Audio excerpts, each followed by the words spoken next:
headlines of this hour on VTV News. Vietnam and the U.S. comprehensive strategic partnership aims for the future. Later on, Vietnam advances semiconductor industry development strategy. And in a world news, Quad countries to launch joint maritime patrol activities.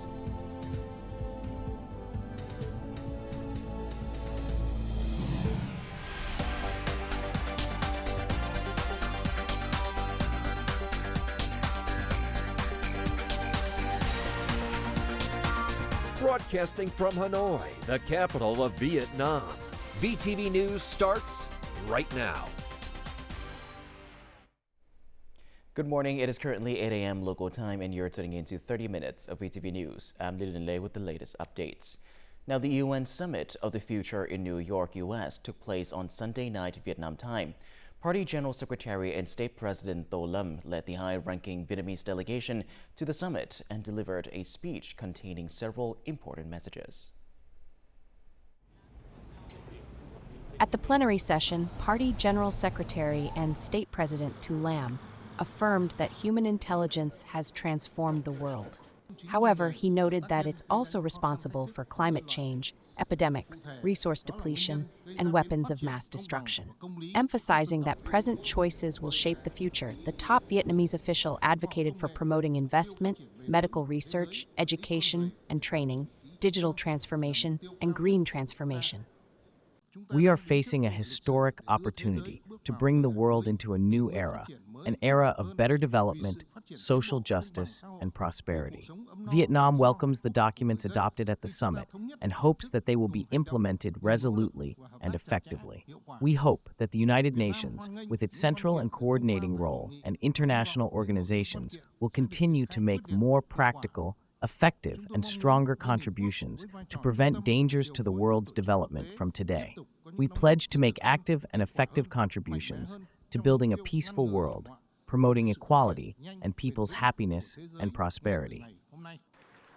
This year's summit unanimously adopted the Pact for the Future, the Global Digital Compact, and the Declaration on Future Generations. Party General Secretary and State President Tô Lâm met with Vatican Secretary of State Cardinal Pietro Parolin in New York on September the 22nd local time on the sidelines of the United Nations Summit of the Future and the 79th session of the United Nations General Assembly. At the meeting, the two sides highly evaluated positive progress in relations between Vietnam and the Vatican, notably the Vatican's resident papal representative in Vietnam and the Office of the Resident Papal Representative in Hanoi began operations in 2024, as well as the favorable conditions fostered for patrol visits by the current resident papal representative and the non-resident special envoy in the past. The Vatican Secretary of State affirmed the Vietnam Catholic Church's commitment to accompany the Vietnam's development in the spirit of sincerity, responsibility, and trust. The two leaders held that maintaining the exchange of high-level delegations in the meetings of the Vietnam-Vatican Joint Working Group has played an important role in promoting mutual respect and understanding. Party General Secretary and State President Tô Lâm also attended a seminar on enhancing Vietnam-U.S. cooperation in the development of the semiconductor and artificial intelligence, or AI, industries in New York on September the 22nd as part of his working trip to the U.S. The event was attended by representatives of world's leading technology firms and organizations in the semiconductor and AI industries, such as AMD, Google, Marvell, the U.S. Semiconductor Industry Association, SIA, and the Global Semiconductor Alliance, SEMI. At the seminar, international experiences in developing the semiconductor and AI industries were shared, revealing huge potential and cooperation opportunities with Vietnam in these fields. Speaking at the event, Party General Secretary and State President Tô Lâm affirmed that Vietnam's sustainable development orientation would be based on science, technology, and innovation. Developing the semiconductor and AI industries is an objective requirement, a strategic choice, and a priority in scientific and technological development, which will promote the development of other supporting industries.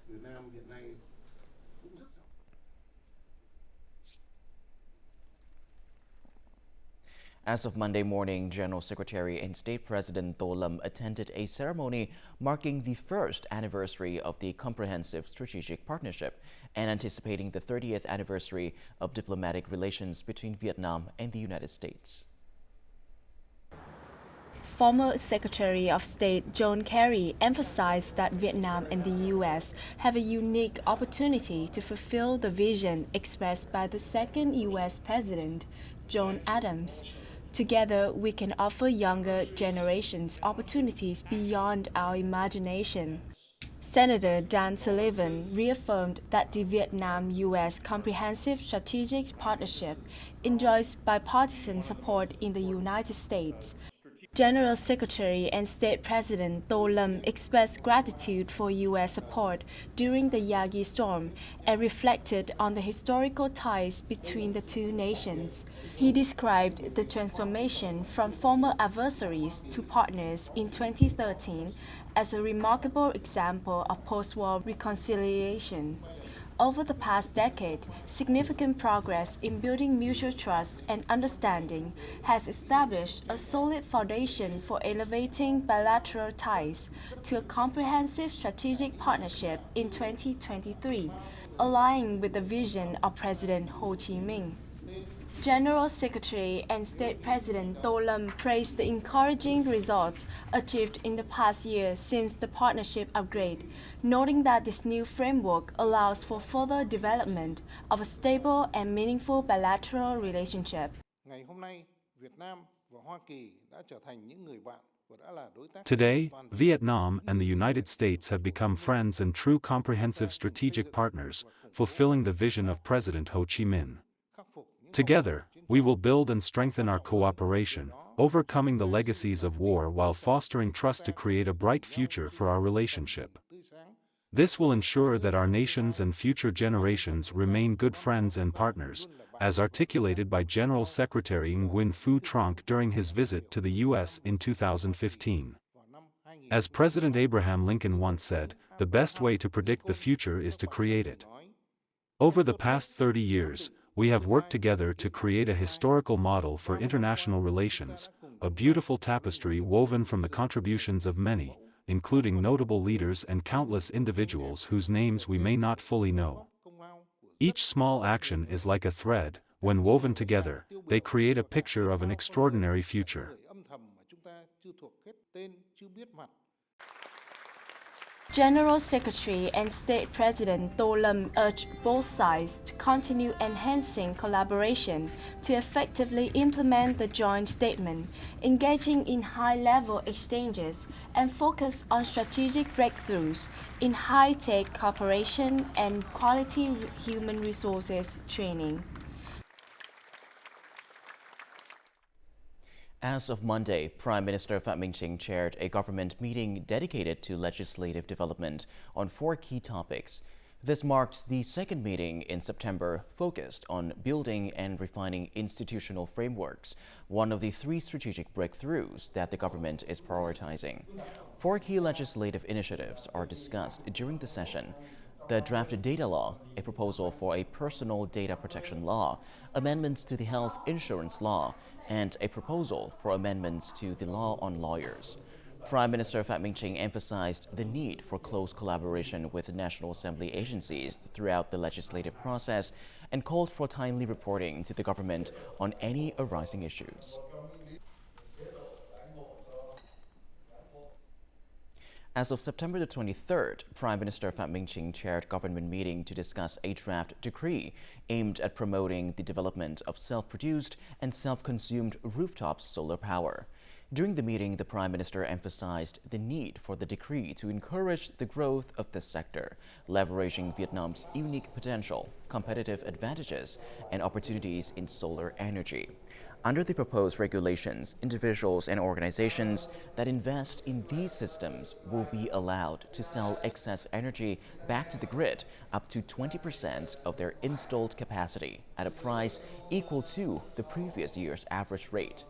Additionally, the decree aims to expand provisions for trading and purchasing self-generated rooftop solar power within industrial parks, export processing zones, economic zones, and high-tech areas. On Monday, Prime Minister Phie met with Robert Myers-Ugla, chairman of Denmark's AP Moller Group, a global leader in port operations and logistics. The Prime Minister praised the group's long-standing investments in Vietnam, including the joint venture at Cái Mép International Port. He welcomed AP Moller's plan to expand investments in Vietnam, focusing on developing green and smart port systems, logistics services, and maritime transport. Chairman Myers-Ugla expressed admiration for Vietnam's economic achievements despite global challenges and emphasized the group's desire to invest in modern, large ports and strategic logistics projects in the country.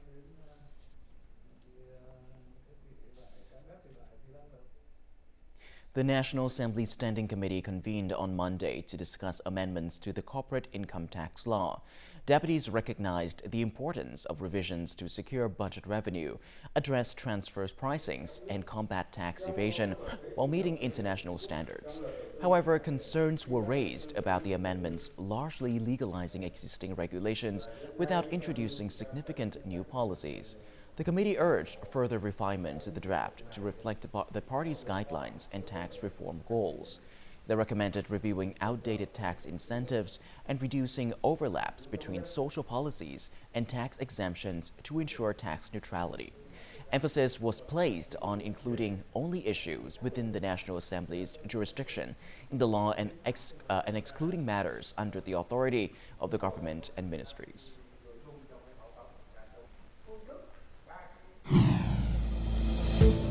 Coming up next on VTV News, Vietnam advances semiconductor industry development strategy. And later on, great opportunity for patients indicated for lung transplant.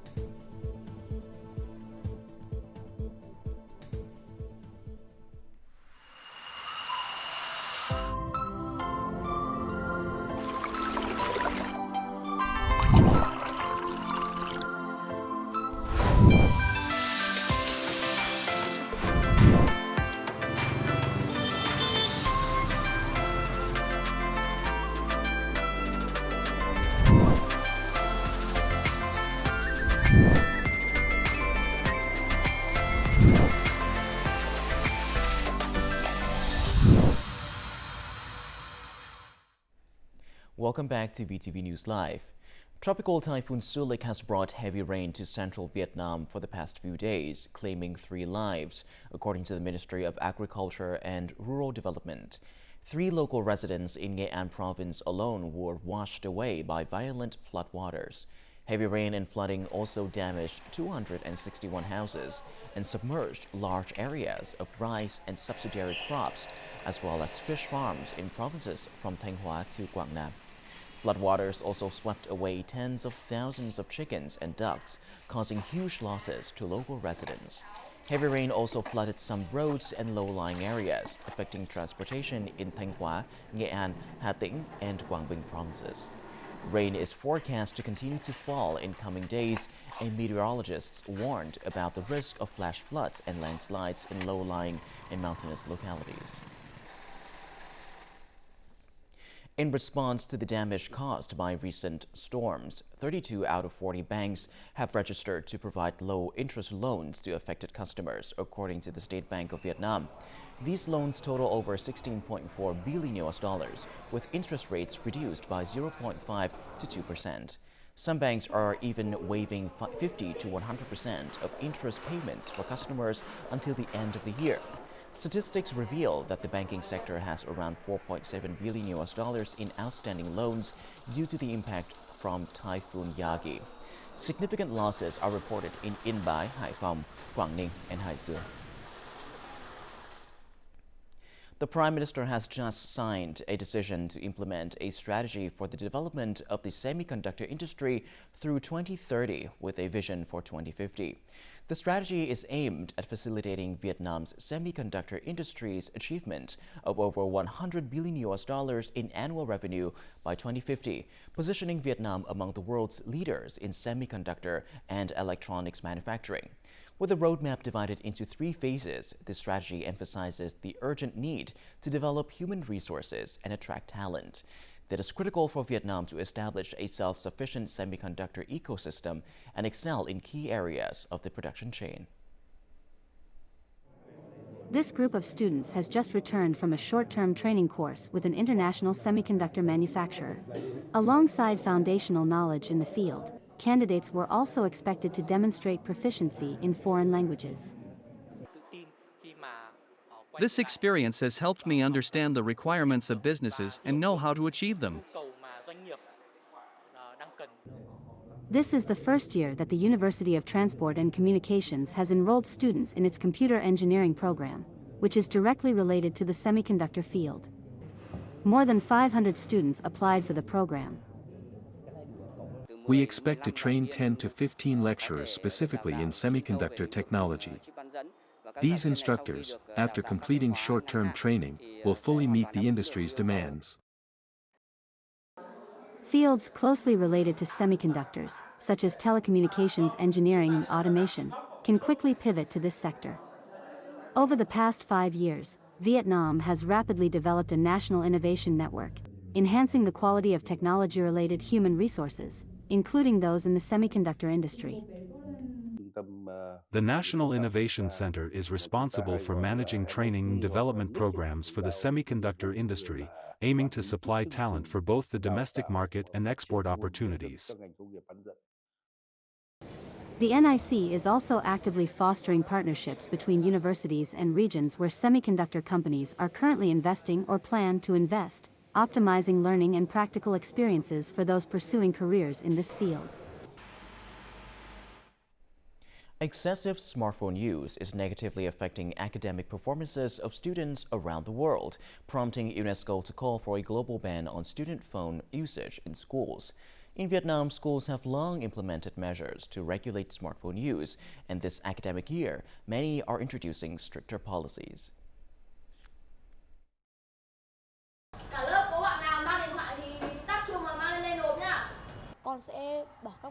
At the beginning of class, we collect phones in a basket, following school rules.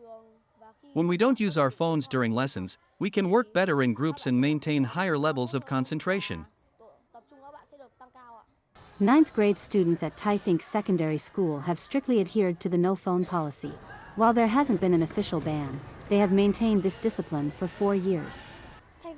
When I receive a message, I might check my phone and lose focus on my studies. Without the smartphone, I can concentrate much better.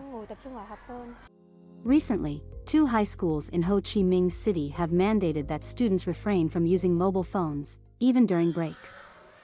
While previous rules allowed phone use only with teacher permission, the new policy requires students to surrender their phones. If students use phones without guidance, it significantly undermines our educational goals and can render our efforts ineffective. Many students have been using smartphones since middle school. While the need for communication is secondary, most use their devices primarily for online activities and entertainment. Most content on the internet consists of junk information, which is often violent and inappropriate for students. A child surrounded by negative, harmful information can internalize these values as their own. In the 2023 Global Education Monitoring Report, UNESCO highlighted that excessive smartphone use diminishes academic performance and destabilizes children's emotional health. Consequently, the organization is advocating for a ban on smartphone use in schools worldwide. Living with new breaths is what patients express after receiving lung transplants from donors at the Central Lung Hospital. Currently, Vietnam has performed more than 10 lung transplants, of which only 3 transplants performed at the Central Lung Hospital were successful. Take a look. It has been more than 4 years since the lung transplant, but his life has changed significantly. He said that at the time his lungs were 80% damaged. This was also the first lung transplant performed by the National Lung Hospital from a brain-dead donor. My health has recovered. I couldn't believe that I would be healthy again. I am so happy. I really appreciate the doctors who saved me and the person who donated the lung. Lung transplantations is the most difficult technique in the field of organ transplantation, requiring strict coordination of all departments and resuscitation using advanced techniques. Lung transplantation is one of the most difficult surgeries. We must ensure strict infection control, respiratory function control and pulmonary pathology control before and during surgery. The success of the first lung transplant has motivated the medical team at the National Lung Hospital to continue performing transplants. It is worth noting that each following surgery is more complicated than the previous one. The 39-year-old female patient has had the transplant for 3 months. During those 3 months, the doctors and patient experienced life and death moments. This patient's alveoli have now lost their function and are very susceptible to infection. Without a lung transplant, she will likely die. The success of lung transplants at the National Lung Hospital will open opportunities for patients with lung transplant indications, helping patients have a new life. I'm very happy. I cannot say anything but happy. Every year, Vietnam has about 800 patients indicated for lung transplants, and the demand for lungs from brain-dead donors is very high. Coming up next in our world news. Quad countries to launch joint maritime patrol activities.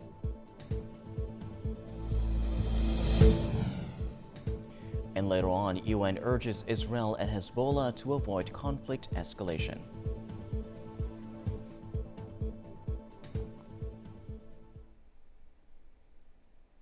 Now moving on to our world news, the Quad Alliance leaders of Australia, the United States, Japan and India meeting in Delaware over the weekend reached a consensus on joint Coast Guard patrols to monitor vessels fishing illegally in Indo-Pacific waters. In a joint statement, the four leaders said the joint operation of their Coast Guards will begin next year. That will see Japanese, Australian and Indian Coast Guard members board a U.S. Coast Guard vessel operating in the region. The four countries aim to strengthen the rule-based maritime order by further advancing their cooperation in maritime security. World powers on Sunday implored Israel and Lebanon's Hezbollah movement to refrain from escalating their conflict. Speaking on CNN, UN Chief Antonio Guterres told broadcaster CNN he feared the possibility of transforming Lebanon into another Gaza. Other UN officials have warned that the Middle East is on the brink of an imminent catastrophe and that no military solution would make either side safe. Meanwhile, U.S. President Joe Biden said the U.S. will do everything possible to prevent a wider conflict in the Middle East. World public opinion is calling for an urgent ceasefire agreement to avoid a full-blown war. The calls were made in the context that the Israeli army Monday continued to launch a new attack on Hezbollah forces in southern Lebanon after advising people to stay away from areas related to this force. China's central bank cut its short-term interest rate by 10 basis points on Monday, continuing the cuts that began in July this year. The People's Bank of China injected 74.5 billion yuan of liquidity into the banking system via 14-day reserve repurchase operations at a rate of 1.85%. The rate was down from 1.95% the bank had used for its previous operations. The recent rate cut is part of a broader plan to support the struggling economy. The central bank had previously cut the 7-day reserve repurchase interest rate by 10 basis points in July 2024. Bad weather this year has had a catastrophic effect on many organic vineyards in France. It certainly seems that the start of the 2024 season in France has been less than ideal across many of the country's wine regions. More to follow. Near the city of Nantes, this year's scant grape harvest leaves a bitter taste for 52-year-old winemaker Vincent Barbier. The first 6 months of 2024 have been very wet with little sunshine. Mildew has seriously damaged Barbier's crops, turning the vine's leaves dark brown and destroying the grapes due to the fungus. It's very complicated with insurers because illnesses are not covered by the insurance policy. However, this is a climate phenomenon. Really, it's the climate. But the consequence, namely illnesses, are not covered. So we have no compensation in this case. The bad weather has walloped wine production in France, with output expected to be 39.3 million hectoliters this year, down 18% from last year. The figure is below an initial range of 40 million-43 million projected last month. The harvest is very complicated. Really very, very few grapes. A lot of losses linked to the climate of 2024, which in fact started at the end of 2023. We've had historic rainfall. We exceed the cumulative amounts of the humid tropical zones of the planet over the long term. And we've had exceptionally cold temperatures. So it's an explosive combination for the harvest. The precipitation helped the spread of diseases among vineyards. In addition, many of them experienced so-called couleur, a fall in flowers and young berries due to humid and cool conditions during flowering. Up next, let's have a look at the weather forecast for Vietnam and other locations in the world.